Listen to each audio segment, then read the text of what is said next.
စုကိုလာမေးကြတယ်ပေါ့နော်အရင်ရက်ကအလူ post လေးတစ်ခုတင်တဲ့အချိန်မှာအလူမှာအမျိုးသားမပါဘူးလားပေါ့နော်ပြီးတော့စုကသမီးလေးနဲ့ပုံလေးလည်းတင်နေပေါ့နော်တင်တဲ့အခါမှာကလေးအဖေကိုလည်းသိချင်ကြရပေါ့စုကဒီเจ้าတွေကိုတက်တက်ကြီးဖုံးကွယ်ထားတာတော့မဟုတ်ဘူးပေါ့နော်ဒါပေမဲ့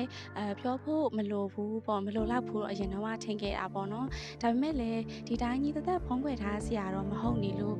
ဒီနေ့ဒီဗီဒီယိုလေးကနေပြီးတော့ပြပြလိုက်တာပါဆိုတော့ကျတော့လက်တလုံးမှာပေါ့နော် single man တယောက်ပါလူတိုင်းကတော့ကိုယ့်ရဲ့ကလေးကိုယ့်ရဲ့သားသမီးပေါ်မှာအကောင်းဆုံးနေပဲတော့ပြေးချင်တာပေါ့နော်ဆိုလဲလူတွေကလူပဲမလို့ကိုယ့်ရဲ့ကလေးပေါ်မှာတော့အကောင်းဆုံးနေပဲတော့ပြေးချင်ခဲ့ပါတယ်ဒါပေမဲ့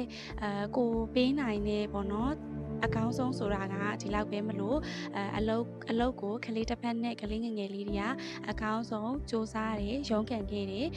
ရုန်းကန်ခဲ့တဲ့အချိန်မှာအခက်အခဲတွေရှိလားဆိုတော့ရှိတယ်ပေါ့နော်အခက်အခဲတွေလည်းအများကြီးရှိတယ်ရုန်းကန်ရတာတွေလည်းအများကြီးရှိတယ် stress တွေလည်းအများကြီးရှိတယ်single man ဘဝအနေနဲ့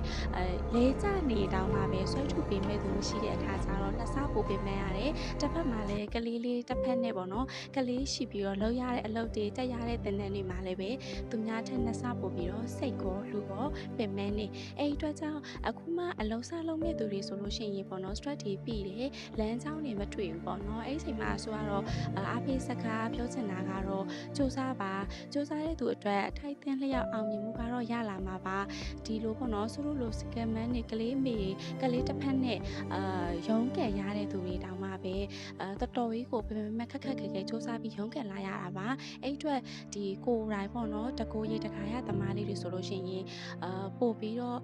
ရောက်မှာပါမြ мян သွားရတဲ့ခါကျတော့သူတို့မှာကျတော့ကလေးရှိပြီးလမ်းချောက်ရတယ်ကွာ single လေးတွေကျတော့တယောက်တည်းလမ်းချောက်ရတယ်အဲ့ခါမှာမတူဘူးပေါ့နော်တယောက်တည်းလမ်းချောက်ရတယ်တယောက်တည်းတောင်တက်ရတယ်တယောက်တည်းပြေးရတယ်ဆိုတာပို့ပြီးတော့freedom ဖြစ်တယ်လို့ခံစားရတယ်သူတို့ကျတော့ကလေးရှိပြီးလမ်းချောက်ရတယ်ကလေးရှိပြီးတောင်တက်ရတယ်ကလေးရှိပြီးပြေးရတယ်ပေါ့နော်အဲ့တော့ single man တွေသူတို့လိုဘဝတူ single man တွေရှိရင်လေဘဝကိုလက်မလျှော့ပါနဲ့စူးစမ်းပါတစ်ချိန်မှာတစ်နေ့တစ်ချိန်မှာအောင်မြင်မှုဆိုတာတော့ကျင်းတည်ရလာမှာပါလို့ပြောချင်ပါတယ်